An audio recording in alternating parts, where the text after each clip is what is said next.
Hey everyone, and welcome back to the channel. Have you ever felt like a song could truly change the world? Like a single voice, armed with nothing but a guitar and a burning conviction, could cut through the noise of indifference and speak truth to power? Today we're diving deep into the life of a man who didn't just believe that, he lived it.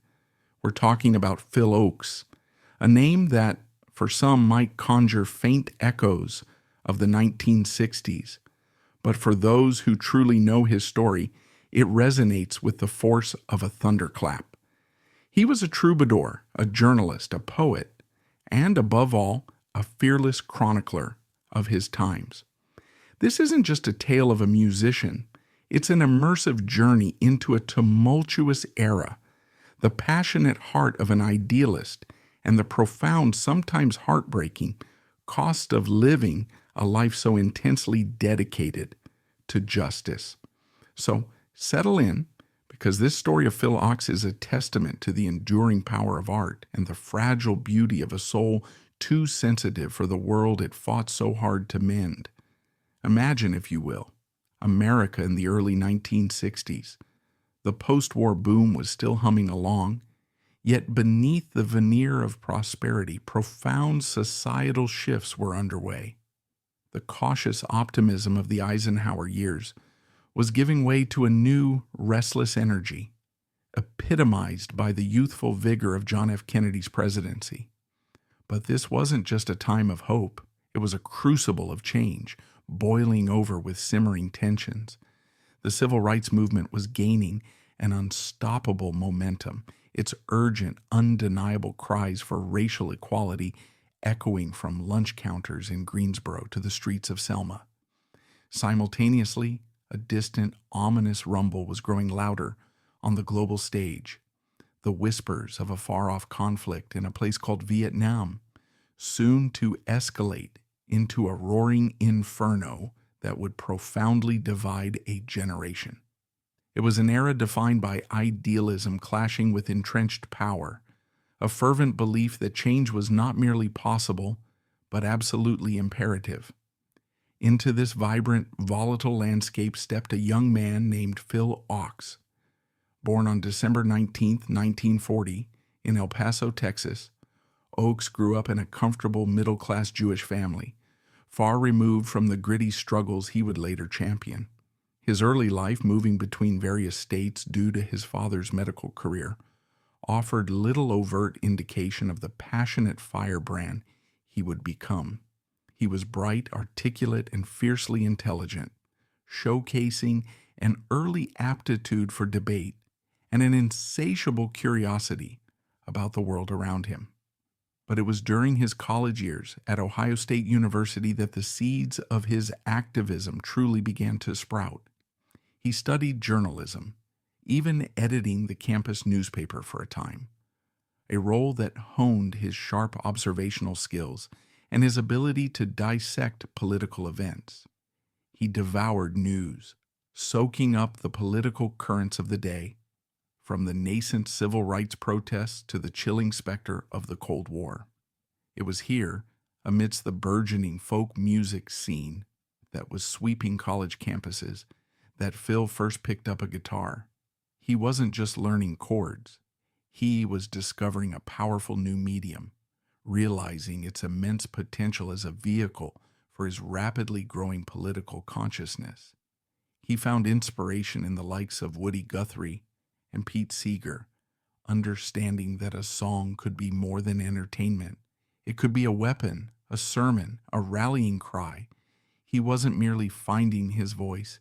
He was finding his purpose, a purpose that would soon lead him to the epicenter of America's cultural revolution, Greenwich Village. Phil Ochs arrived in New York City in the early 1960s, shedding the earnest college student persona for the gritty reality of the Greenwich Village folk scene. This was no ordinary music community. It was a vibrant, pulsating heart of creativity, intellectual ferment, and outright rebellion. In the smoky, dimly lit coffee houses like the Gaslight Cafe and Gerde's Folk City, young artists, writers, and activists converged, sharing ideas, dreams, and of course songs that challenged the status quo. It was a crucible where talent was forged under the intense pressure of social conscience. Here, Ochs honed his craft with an almost journalistic rigor. While many of his peers, like Bob Dylan, were moving towards more abstract or poetic lyrics, Phil remained steadfastly direct. His songs were meticulously researched, often citing specific events, names, and dates, transforming current events into compelling musical narratives. He became known as the singing journalist, each song a carefully constructed editorial, dissecting the political landscape with surgical precision and often a searing wit. He didn't just sing about injustice, he reported on it with a melodic backdrop. His rise was remarkably swift. By 1964, he had signed with Elektra Records, releasing his debut album, All the News That's Fit to Sing, a title that perfectly encapsulated his mission. This was followed by a prolific output, including I Ain't Marching Anymore, 1965, and Phil Ochs in Concert, 1966. Songs like I Ain't Marching Anymore became immediate anthems for the burgeoning anti-war movement, resonating deeply with a generation disillusioned by the escalating conflict in Vietnam. His sharp, clear voice, often accompanied only by his acoustic guitar, cut through the noise, delivering unvarnished truths. He didn't shy away from controversy, tackling issues like the assassination of Medgar Evers, too many martyrs, the hypocrisy of political leaders, and the systemic oppression faced by marginalized communities. One of his most iconic performances was at the Newport Folk Festival in 1966. While Bob Dylan had famously gone electric the year before, signaling a shift in folk music, Ochs remained committed to the acoustic purity of the protest song. His powerful performance at Newport solidified his place as a leading, unwavering voice of dissent. He stood as a pillar of integrity, a man who refused to compromise his message for commercial appeal or shifting musical trends. Yet beneath this public persona of the fearless, articulate activist, performing with an almost academic precision, lay a profound internal struggle, a deeply sensitive soul grappling with the immense weight of the world's suffering, a struggle that would, in time, tragically consume him. Phil Ochs was a man of intense passion and profound empathy, traits that fueled his powerful music, but also left him incredibly vulnerable. While his public image was often that of the unwavering, unshakable protest singer, a meticulous architect of political anthems, his private world was far more complex, marked by a deep sensitivity that often bordered on anguish. He didn't just sing about the suffering of others, he felt it deeply and personally. One rarely discussed incident that offers a poignant glimpse into Phil's overwhelming empathy and the immense burden he carried occurred in August 1968 during the Democratic National Convention in Chicago. The convention became a flashpoint for anti-war protests, devolving into what became known as the police riot, a brutal confrontation between demonstrators and the Chicago police. Phil was there, not just as a performer, but as an active participant and observer. He witnessed firsthand the horrific violence, young people being beaten, tear-gassed, and arrested. He saw the raw brutality of state power unleashed against its own citizens. While many musicians and activists were galvanized by the events, Phil was profoundly traumatized. According to friends and fellow activists present, he spent much of the aftermath in a state of shock and despair. Folk singer Tom Paxton recalled in an interview how Ochs, usually so articulate and focused, was visibly shaken, muttering about the senselessness of it all. Another close friend, Abby Hoffman, noted how Phil, after witnessing the sheer scale of the police violence, seemed to internalize the pain of every person brutalized. He felt a profound sense of disillusionment, a chilling realization that the system he was fighting against was capable of such raw, unbridled oppression. This wasn't just intellectual anger, it was an emotional wound that burrowed deep. This incident, and others like it, chipped away at his idealism. While his songs continued to call for change, a growing weariness began to settle over him. He was a man who genuinely believed that music could shift paradigms, that truth could win out. The brutal realities he witnessed, however, often contradicted that hopeful vision, leaving him grappling with a sense of futility. It's a stark reminder that while his voice was strong, the man behind it was deeply human, susceptible to the crushing weight of the world's injustices. This internal struggle, largely hidden from his adoring public, slowly began to manifest in more troubling ways as the decade drew to a close.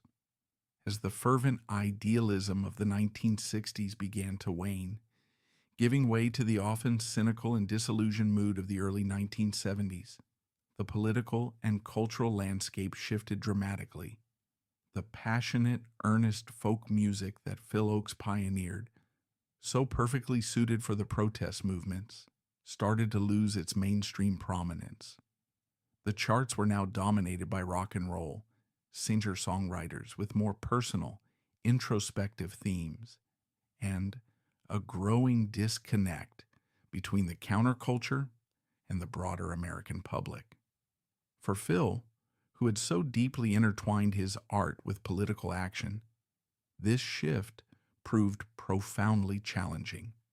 Ever the artist trying to remain relevant and impactful, Phil attempted to adapt.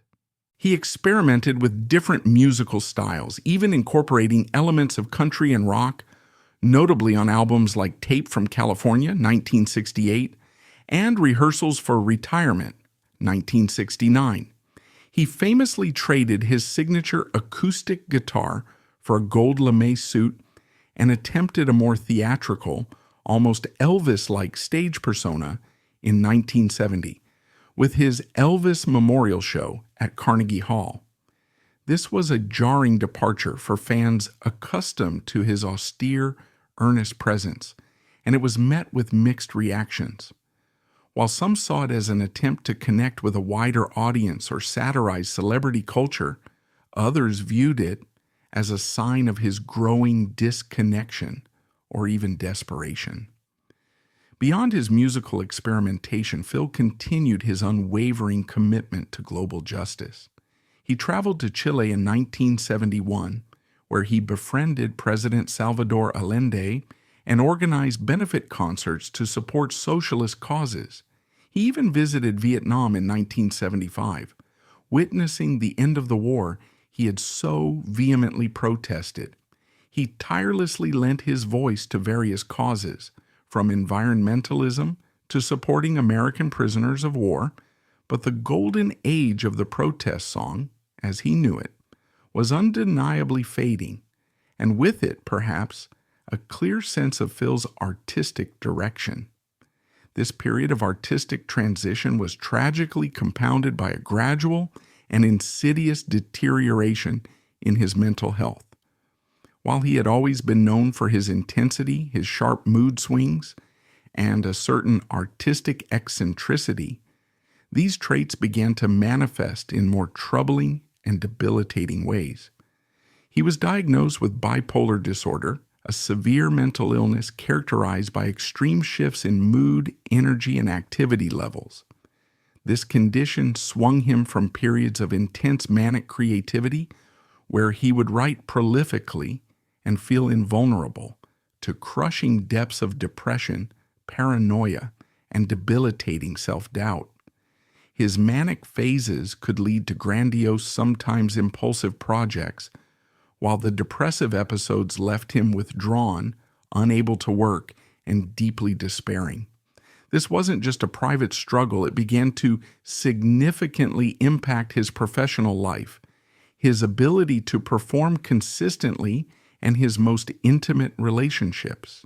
He became increasingly withdrawn from friends and family during his depressive periods, his once sharp wit often replaced by a brooding melancholy, his struggles with mental illness often exacerbated by a growing dependence on alcohol, a common tragic self-medication for those suffering from untreated mood disorders, were a brutally private battle, largely hidden from the public eye, that had celebrated his unwavering conviction. The man who had so eloquently articulated the world's problems was now losing his own internal battle, a silent, agonizing conflict that few truly understood. The early to mid-1970s marked a tragic and rapid decline in Phil Ochs' mental and physical health. The undiagnosed and untreated bipolar disorder, coupled with increasing alcohol abuse, created a devastating feedback loop that systematically dismantled his brilliant mind and vibrant spirit. This period saw him descend into deeper paranoia and delusion, manifesting in increasingly erratic and alarming behavior that shocked those closest to him. One of the most poignant and debated manifestations of his unraveling was his adoption of an alter ego, a character he called John Train. This wasn't merely a performance, it was a desperate attempt by his fractured mind to create a new identity, a new reality, as his own slipped away. He would often appear in New York City bars, dressed in a cowboy hat and sunglasses, claiming to be John Train, a mysterious, hard-drinking country singer on the run.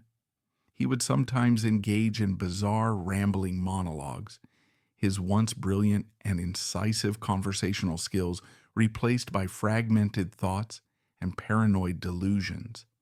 He would tell elaborate, often contradictory, stories about his past, claiming he had been abducted, tortured, or involved in secret government plots. This John Train persona became a source of immense confusion and heartbreak for his friends and family. While some, particularly those who were less aware of the severity of his mental health struggles, simply dismissed it as Phil being eccentric, losing it, or even a prolonged, dark artistic statement, those who loved him saw the terrifying reality. There was an agonizing debate among his peers. Was this a performance, an attempt to escape the pressures of being Phil Ochs, the protest singer, or a genuine terrifying symptom of deep psychological distress? For those closest to him, the answer was tragically clear. His younger sister, Sunny Ochs, who remained tirelessly devoted to him throughout his struggles, recounted in numerous interviews the profound pain of witnessing this transformation. She spoke of a deep sadness that he felt so utterly lost, so misunderstood, and so alone. She often tried to bring him back to reality, to remind him of who he truly was, but the grip of his illness was too strong. She recalled how he would often call her late at night, terrified, convinced that he was being followed or that his life was in danger. These were not the fears of a sane man, but the terrifying hallucinations of a mind gripped by severe paranoia. Another heartbreaking anecdote from this period involves a visit to his childhood home in early 1976. His mother, who had always been a source of unwavering support, found him almost unrecognizable. He was gaunt, disheveled, and his eyes, once so full of fire, now held a haunted, distant look. He spoke incoherently, oscillating between moments of lucidity and profound delusion. He would sometimes cling to her, sobbing, expressing a deep sense of failure and despair, a feeling that he had not lived up to his own ideals or the expectations placed upon him. This was the raw, agonizing truth of his decline, far removed from the public stage where he had once so confidently challenged the world. The strangulation incident in Tanzania in 1973 also contributed to his decline, both physically and psychologically. While visiting Africa, He was robbed and brutally attacked, his vocal cords severely damaged. Although his voice eventually recovered, the incident left him with a deep-seated paranoia and further exacerbated his existing mental health vulnerabilities.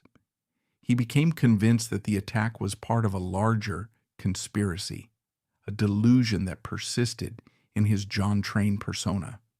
This physical trauma, coupled with his mental illness, created a devastating spiral from which he found it increasingly difficult to recover. His final months were marked by intense depression and a profound sense of hopelessness.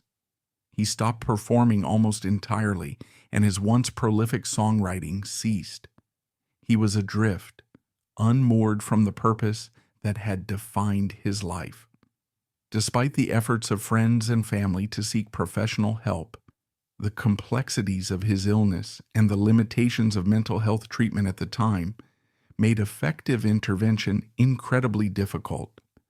The man who had once dared to inspire millions was now grappling with a silence within himself, a silence that ultimately became unbearable. On April 9, 1976, Phil Ochs took his own life at the age of 35. The news hit hard, not just in the folk music world, but among all those who had marched to his songs, believed in his words, and looked to him as a voice for justice, peace, and truth. His death didn't just mark the end of a singular life, it felt like the end of an era. For many, it was as if the idealism of the 60s had finally run out of breath. Why did it happen? That's the question that still haunts people today. Was it the burden of being an artist who always spoke truth to power? Was it the disillusionment with a world that seemed to stop listening? Or was it the silent torment of untreated mental illness? In truth, it was likely all of it. His bipolar disorder, the deep isolation, the emotional weight of caring too much in a world that often cares too little. His brother Michael would later say that Phil's final songs felt like a warning, a cry for help wrapped in melody. And looking back, it's impossible to miss the darkness creeping into his lyrics, the weariness in his voice. But even in those moments, there was beauty. There was still the fire of someone who believed that music could move mountains and that words could wake the world up. Phil Ochs gave us more than just protest songs. He gave us perspective. He gave us art that demanded action, that dared us to be better. His music lives on in protests, in classrooms, in late-night conversations among those still searching for justice. But his story also gives us something else, a warning, that even the strongest voices can break if they're not cared for. Those artists, those who feel everything, need more than applause. They need support. They need connection.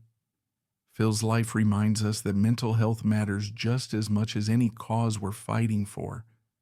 In the end, Phil Ochs wasn't just a protest singer. He was a dreamer, a fighter, a deeply sensitive soul who poured everything he had into trying to make the world a little more fair, a little more kind. His voice may be gone, but the echoes remain. And every time someone dares to sing the truth, to challenge injustice, to care a little too much, that's Phil, still marching with us. That's a wrap for today's video. If you enjoyed it, smash that like button, drop us a comment below, and don't forget to subscribe so you'll never miss our new content. Thanks for watching.